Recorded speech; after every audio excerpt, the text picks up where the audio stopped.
Everybody give Kevin Green a massive, massive,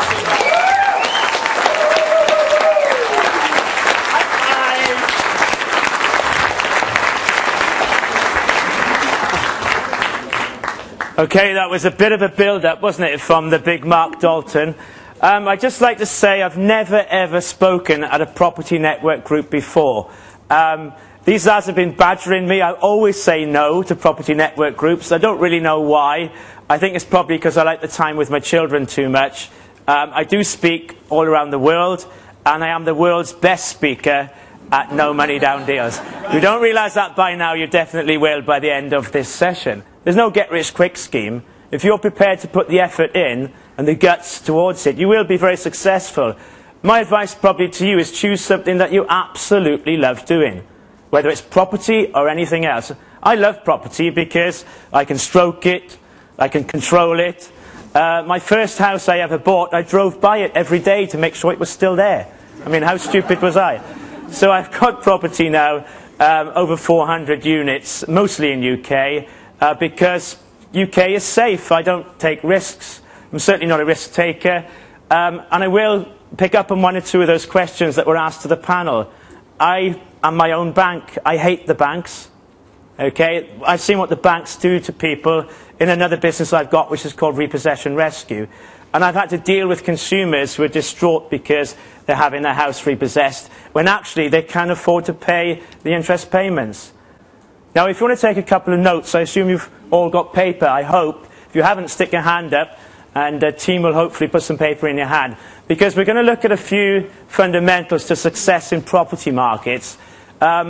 I speak from my own experience here of how to win in this game. And number one, basically, it's easier to mortgage. Okay, you can write this down. It's easier to mortgage or finance something that you already own. Okay, it's one of the clues to winning in the credit crunch. It's easier to mortgage or finance something that you already own.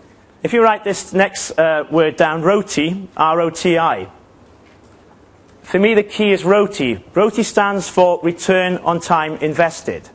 Return on Time Invested. How much of my time is going to go into that particular strategy to set it up? Now, I'm big into lease options as well, both on land development and houses. And I don't mind that strategy at all, because I put a huge lot of time in to set up the contracts, and thereafter very little. See that Mr. Greg Ellis at the back there was drawing something here earlier on. I don't know if you can all see this. Very relevant here. Listen to your heart. Now, I'm just going to focus on this for about 5 minutes, because before I get into property deals themselves, success is largely all about us. If we get ourselves in the right place, then we're more successful.